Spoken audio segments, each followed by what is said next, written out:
तो हमने देखा था कि जिसका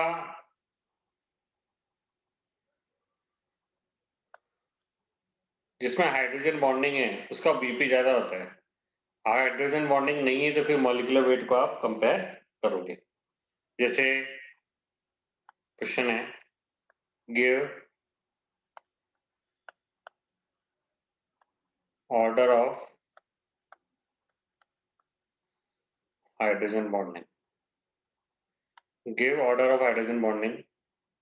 तो ये है HF,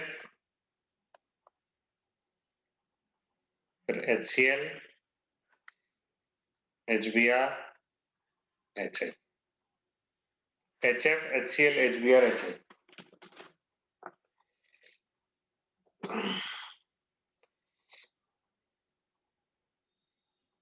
तो सिर्फ HF में होगी ना हाइड्रोजन बॉन्डिंग?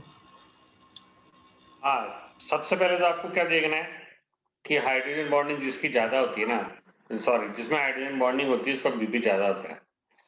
अरे मैंने बीपी कर लो, गिव ऑर्डर ऑफ बीपी है ये। बीपी का ऑर्डर आपको देना है ना, इनके लिए। तो सबसे पहला काम क्या होता है, जिसमें हाइड्रोजन बॉन्डिंग होगी उसमें बीपी ज्यादा होगा।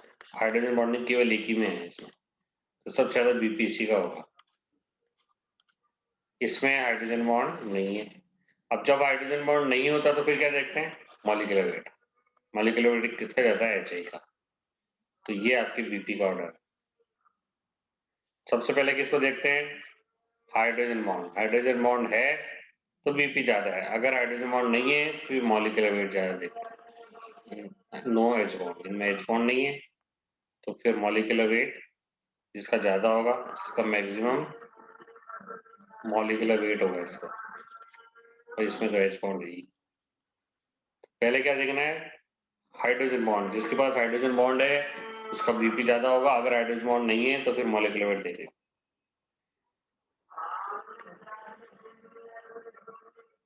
लिख लीजिए।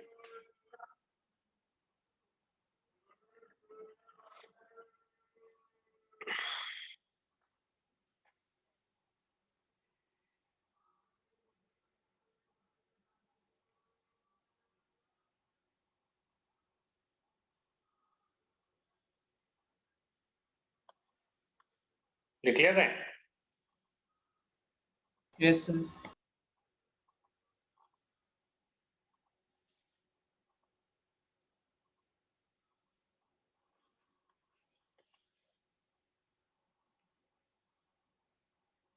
ठीक है, नेक्स्ट है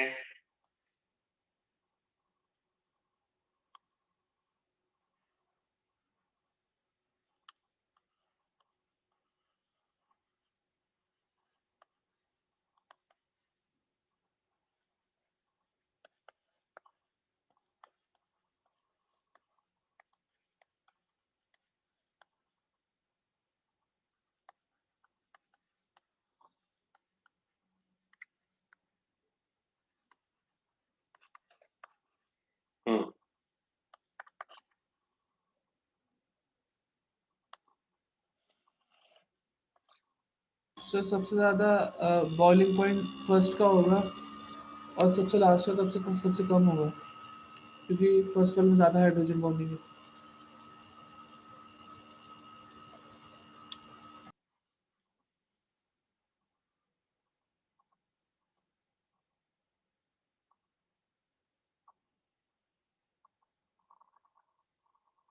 ये देखो, ये ज्यादा हाइड्रोजन बॉन्ड बना सकता है। क्या हाइड्रोजन से बना लेगा, ऑक्सीजन से बना लेगा, हाइड्रोजन से बना लेगा, ऑक्सीजन से बना लेगा, हाइड्रोजन से बना लेगा, ऑक्सीजन से बना लेगा।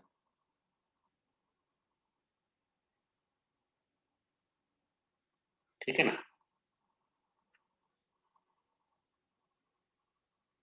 तो ये ज्यादा हाइड्रोजन बॉन्ड बना सकता है तो इसका बीपी ज्यादा होगा।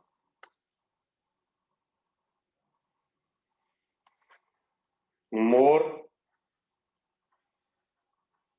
तीनों में हाइड्रोजन बॉन्ड है तो मोर एक्सटेंसिव हाइड्रोजन बॉन्ड, मोर बीपी।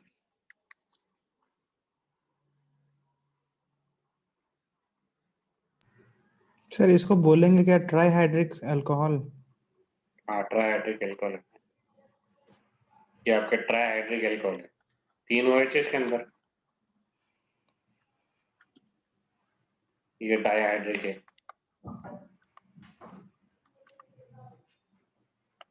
ये आपका मोनोहाइड्रिक है।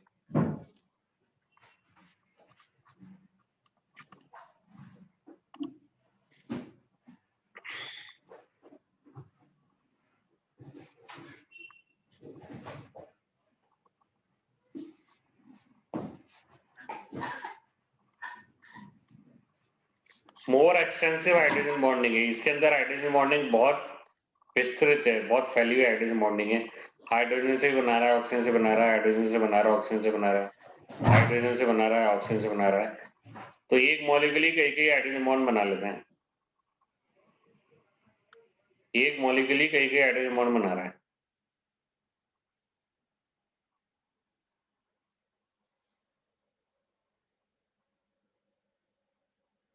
सर एक बार आप वो पेज वापस से लेके दिखा दोगे?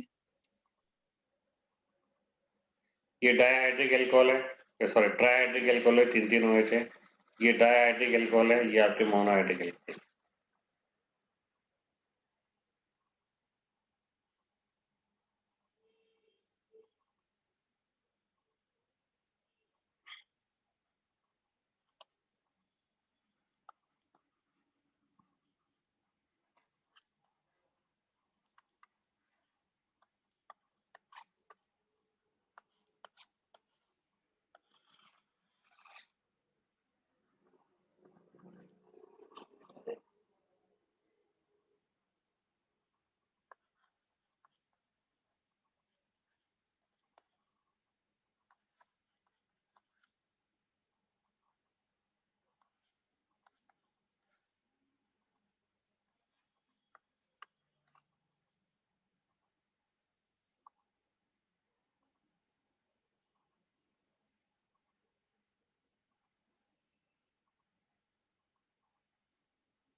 ये प्राइमरी अमीन है, ये आपके सेकेंडरी अमीन है।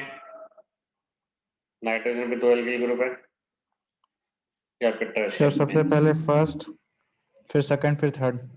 हाँ, ये प्राइमरी अमीन है, ये यहाँ से भी बना सकता है, यहाँ से भी बना सकता है, जबकि ये केवल यहीं से बनाएगा, ये कहीं से भी नहीं बना सकता। तो गिव ऑर्डर ऑफ BP, ये मोर एक्सटेंसिव हाइड्रोजन बॉन्ड बना सकता है, ज्यादा हाइड्रोजन बॉन्ड बना सकता है।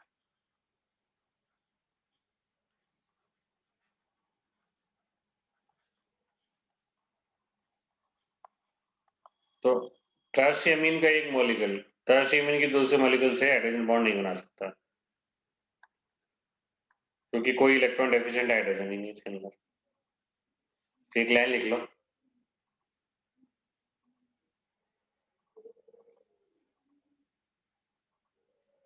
a molecule of tertiamine cannot form hydrogen bond with molecule of other tertiamine. A molecule of tertiamine cannot form hydrogen bond with other molecule of tertiamine.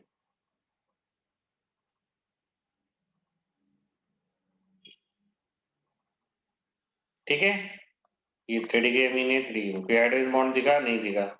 अब मैं secondary amine बनाता हूँ, ये सेकेंडरी अमीन का molecule है, ये आपके secondary amine का दूसरा मॉलिक्यूल है। क्या यहाँ हाइड्रोजन बॉन्ड बन सकता है क्या?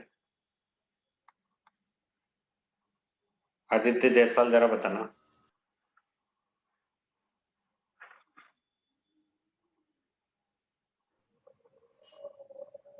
सर बन सकता है। बन सकता है, क्योंकि इलेक्ट्रॉन डेफिशिएंट हाइड्रोजन है ये रहा साहब, क्योंकि किससे कनेक्टेड है? नाइट्रोजन से। नाइट्रोजन इलेक्ट्रोनेगेटिव होता है, पढ़ाई था, FON, negative. Chlorine, oxygen, nitrogen. Electron deficient hydrogen है और ये इलेक्ट्रोनेगेटिव एटम हो गया। तो सेकेंडरी अमीन का एक मॉलिक्यूल सेकेंडरी अमीन की दूसरे मॉलिक्यूल से हाइड्रोजन बॉन्ड बना सकता है, आपके सामने बन रहा है। ये सेकेंडरी अमीन है,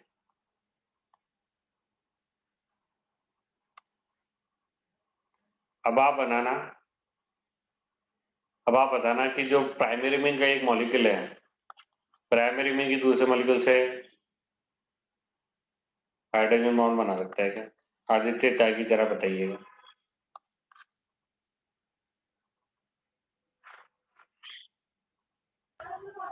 सर पहला बना रहा है? हाँ बना रहा है। देखो ये देखो, इलेक्ट्रॉन डेफिशिएंट हाइड्रोजन है ये, क्योंकि नाइट्रोजन से जुड़ा हुआ है, FON से जुड़ा हुआ है, और ये आपके, अरे इसको थोड़ा यूं कर दूं तो कोई दिक्कत तो नहीं है।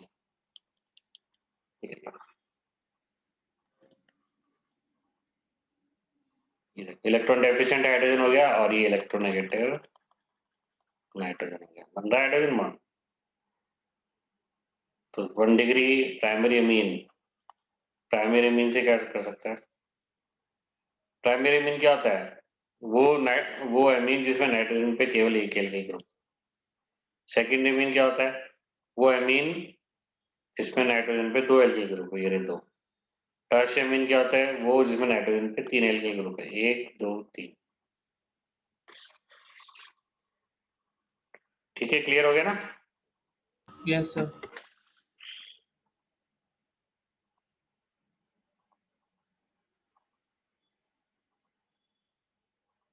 सर ये बताइए, जयपुर की भी हालत ठीक हो गई है, मतलब आने लायक है?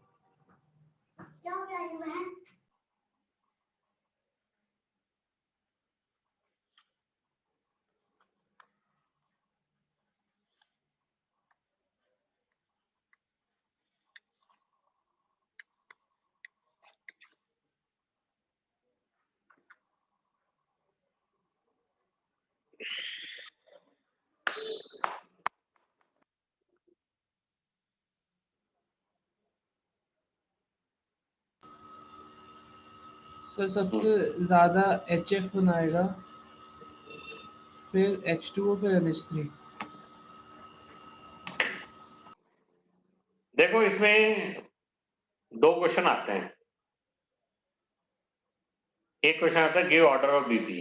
बीपी इस बात पे डिपेंड करता है कितनी एक्सटेंसिव हाइड्रोजन बॉन्डिंग है। अब एक वाटर मॉलिक्यूल 4 हाइड्रोजन बॉन्ड बना सकते हैं, मैंने बताया था पिछली क्लास में।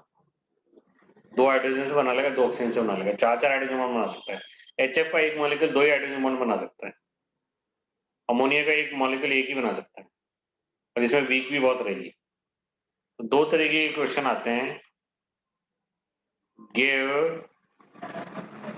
Order of hydrogen bonds, give order of strength of hydrogen bond.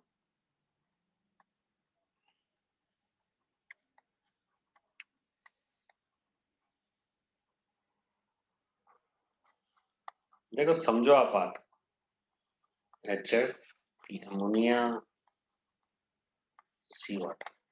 2 question आते हैं, दोनों आपको एक जैसे लगेंगे फिलहाल। आप गिव ऑर्डर ऑफ बीपी का ऑर्डर बताओ, और give order of strength of hydrogen bond. BP का ऑर्डर ये बात ये पता करता है कि कितनी एक्सटेंसिव है, मतलब कितना जाला फैला हुआ जाला है। अब एक वाटर मॉलिक्यूल 4 बना सकता है।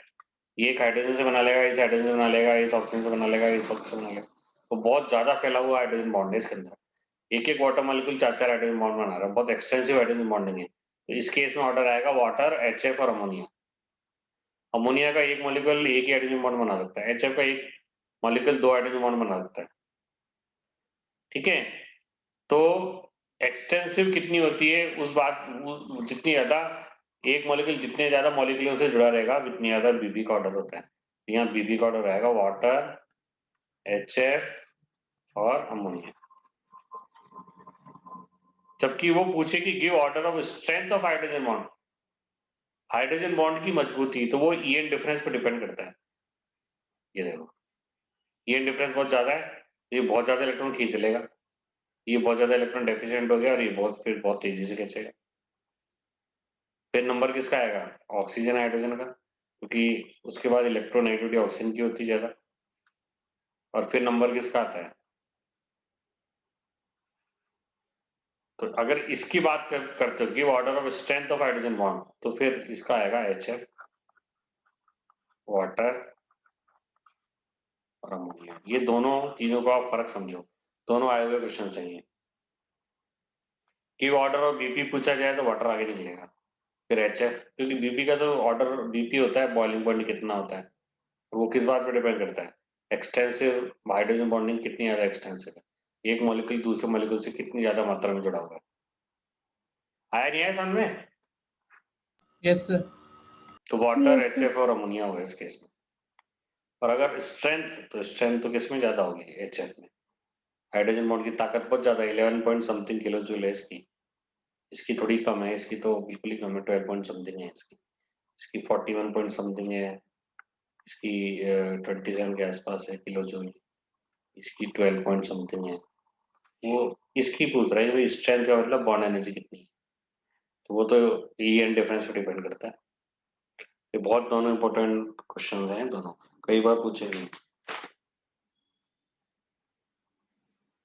ठीक है, yes sir.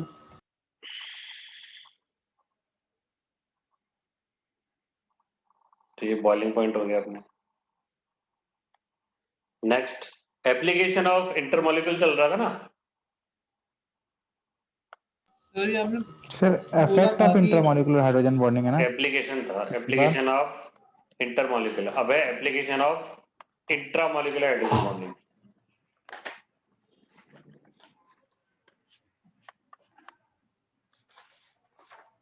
Intramolecular hydrogen bonding का इफेक्ट।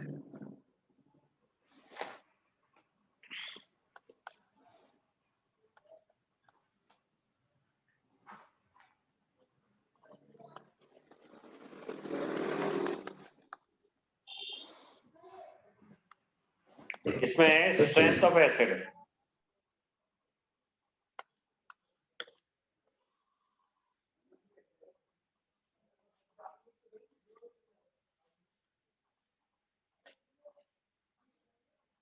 सर डीपी खत्म,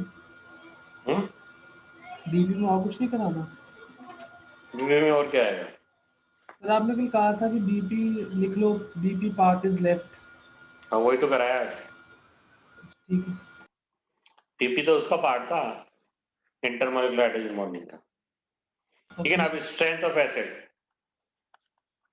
देखो, ये ऑर्थोनाइट्रोफिनॉल है, कल भी मैंने डिस्कस किया था ऑर्थोनाइट्रोफिनॉल। इसमें इंट्रामॉलिक्यूलर हाइड्रोजन बॉन्डिंग होती है, मतलब अंदर के अंदर हाइड्रोजन बॉन्ड बन जाता है। ये इलेक्ट्रॉन डेफिशिएंट हाइड्रोजन है, ये इलेक्ट्रोनेगेटिव एटम है, समझ गया। अब चूंकि अंदर के अंदर ये इंट्रामॉलिक्यूलर हाइड्रोजन बॉन्डिंग बन गई, इसलिए ये क्या नहीं कर पाता, हाइड्रोजन दे नहीं पाता। हाइड्रोजन देगा तभी तो इसकी एसिडिक स्ट्रेंथ होगी। इससे पहले कि हाइड्रोजन निकल पाए, ये हाइड्रोजन बॉन्ड बना लेता है अंदर के अंदर ही। तो मतलब जो ऑर्थोनाइट्रोफिनॉल है, ये क्या है, ऑर्थोनाइट्रोफिनॉल ये कम बेसिक होता है कंपेयर टू पैरानाइट्रोफिनॉल। जो ऑर्थोनाइट्रोफिनॉल है, इसने अंदर के अंदर हाइड्रोजन बॉन्डिंग बना ली, ये हाइड्रोजन है, ये स्टेबल हो गया, निकल ही नहीं पा रहा, और जब निकलेगा नहीं तो बेसिक ऑर्डर क्या हो जाएगा, कम हो जाएगा। ये पैरानाइट्रोफिनॉल है।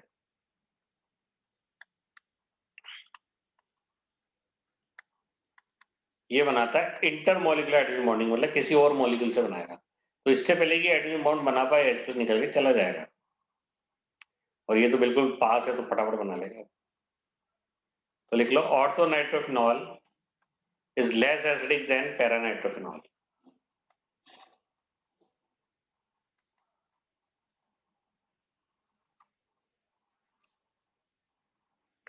Orthonitrophenol is less acidic than paranitrophenol.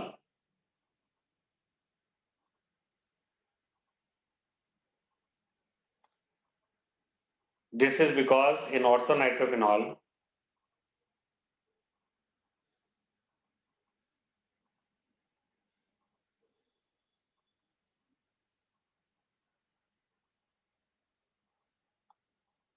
क्या लिखा? This is because in orthonitrophenol the hydrogen becomes stabilized due to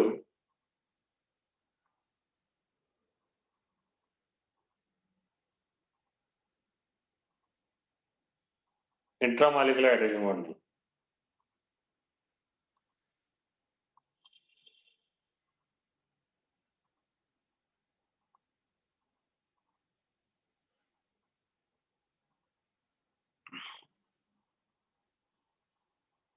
ठीक है ना। दूसरा यस सर। एप्लीकेशन है स्टेबिलिटी ऑफ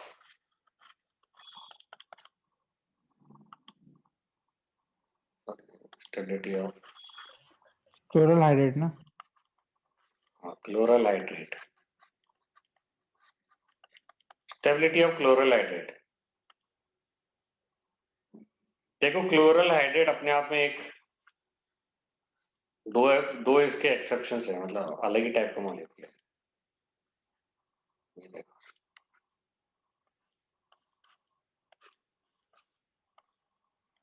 क्या आपका क्लोरल हाइड्रेट है, सी पे 3 क्लोरीन और ये कार्बन है, इस पे 2 OH है। अब ये 2 एक्सेप्शन रखता है। 2 एक्सेप्शन कौन कौन से हैं कि पहली बात तो एक कार्बन पे 2 OH कभी भी स्टेबल नहीं हो सकता, लेकिन इस मॉलिक्यूल में एक कार्बन पे 2 OH स्टेबल है। दूसरा एक्सेप्शन ये है कि क्लोरीन जो है हाइड्रोजन बॉन्ड नहीं बनाता है, लेकिन यहाँ जो है क्लोरीन भी हाइड्रोजन बॉन्ड बना रहा है। देखो इलेक्ट्रॉन डेफिशिएंट हाइड्रोजन है, ये इलेक्ट्रोनेगेटिव एटम। तो लिखो there are 2 exceptions of this molecule.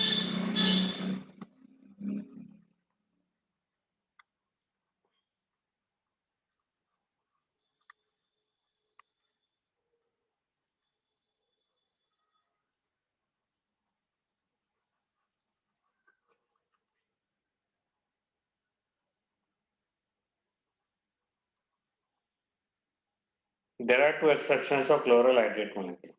पहला क्या है 2 दो दो हाइड्रोजन ऑक्सीजन स्टेबल नहीं रह सकते, पर तब भी OH इस कार्बन पे है। 2 OH is stable on same carbon.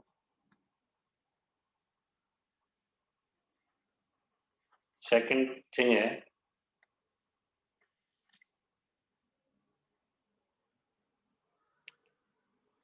chlorine is forming hydrogen bond. 2 exception है, क्लोरीन कभी भी हाइड्रोजन बॉन्ड नहीं बनाता। हाइड्रोजन बॉन्ड केवल कौन बनाते हैं, FON। क्लोरीन ऑक्सीजन नाइट्रोजन से जुड़े हुए हाइड्रोजन, है ना। Yes sir. अब ये 2 OH एक कार्बन पे क्यों स्टेबल हो रहे हैं, क्योंकि इनको स्टेबिलिटी मिल रही है हाइड्रोजन बॉन्ड से। हाइड्रोजन बॉन्ड से स्टेबल हो गई, इसलिए ये रिलीज होके वाटर मॉलिक्यूल के रूप में रिलीज होके जा नहीं पा रही है। ठीक है ना। Okay sir. ठीक।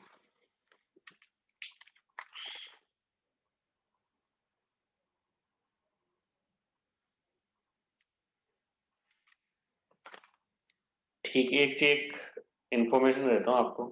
क्लोरल हाइड्रेट का फॉर्मूला तो क्या होता है, एक कार्बन एक होता है क्लोरल, यहाँ आप आगे पढ़ोगे। क्लोरल होता है CCl3। कभी कभी पूछ लेता है क्लोरल क्या होता है और क्लोरल हाइड्रेट क्या होता है। वो क्लोरल हाइड्रेट को अगर थोड़ा आप गर्म करोगे ना, तो हाइड्रोजन बॉन्ड टूट जाएंगे और वाटर मॉलिक्यूल निकल जाएगा और क्लोरल बन जाएगा। जैसे ये है ना क्लोरल हाइड्रेट, ये है आपका, ये है।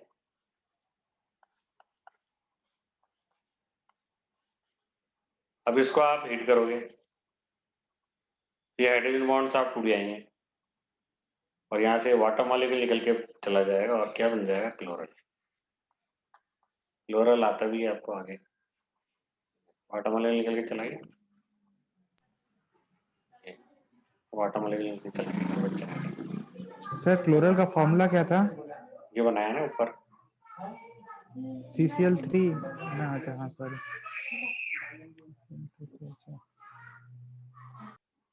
ये वाटर मॉलिक्यूल निकल के चला गया, ये आपके क्लोरल बन गया। ये क्लोरल ही तो है।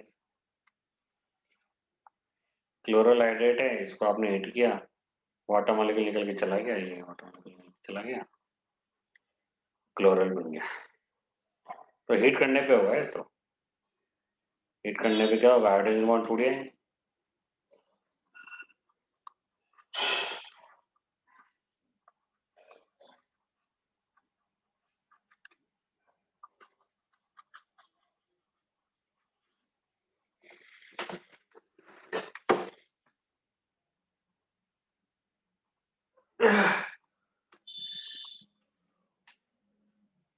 ठीक है ना? Yes sir. Yes sir. ठीक है, अब इसमें एक चीज और है,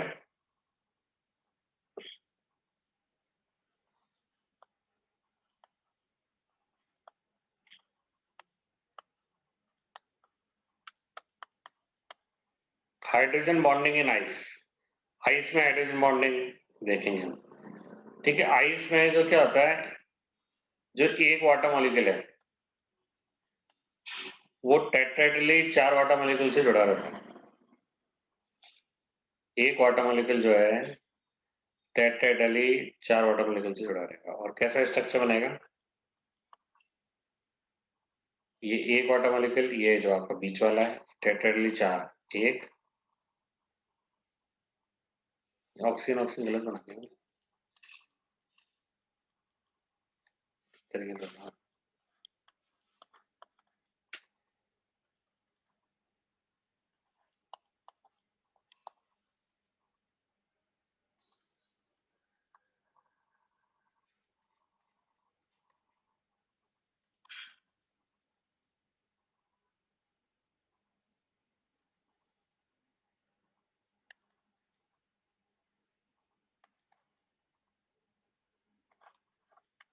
देख लो, ये एक वाटर मॉलिक्यूल है, 4 वाटर मॉलिक्यूल से कनेक्टेड है, 1 2 3 4।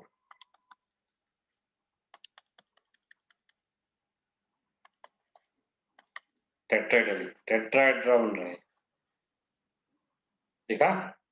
ये जो आइस जो होता है ना, ice has open cage structure, खुला पिंजरा संरचना, पिंजरे की तरह है स्ट्रक्चर।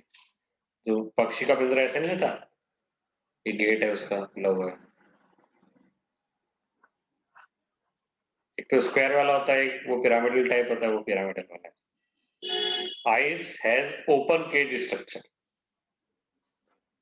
इस ओपन केज स्ट्रक्चर के कारण वाटर मॉलिक्यूल जो है ना, इसमें आइस में क्या होता है कि जो वाटर मॉलिक्यूल्स होते हैं दूर दूर होते हैं। Because of this structure,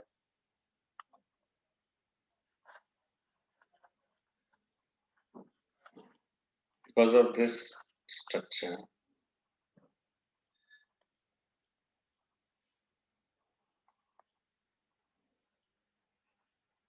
water molecules are far away from each other. और दूर दूर है देखो, far away from each other, so there is space, बहुत बड़े बड़े स्पेसेस है बीच में, space between them। तो डेंसिटी क्या होगी, लो होगी। डेंसिटी क्या होती है, मास बाय वॉल्यूम, तो वॉल्यूम बहुत ज्यादा है तो डेंसिटी क्या हो जाएगी, so density of ice is less. तो density of ice is less, लिख लो। So density of ice is less and it floats on water.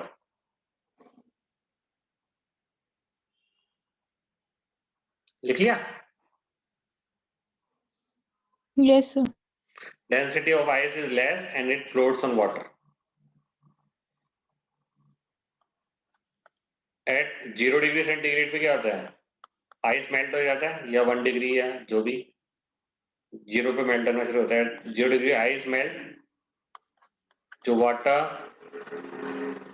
Molecules come close water molecule पास आते हैं, डेंसिटी बढ़ती है। डेंसिटी बढ़ती है, बढ़ेगी नहीं बढ़ेगी, पास पास आ जाएंगे, वो स्ट्रक्चर तो ब्रेक हो गया।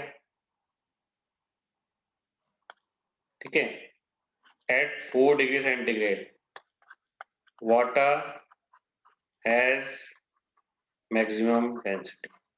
वाटर की डेंसिटी मैक्सिमम होती है। 4 डिग्री के ऊपर डेंसिटी कम होने लग जाती है, क्यों? क्योंकि टेम्परेचर बढ़ेगा तो मॉलिक्यूल दूर दूर भागने लगेंगे। Above 4 degree centigrade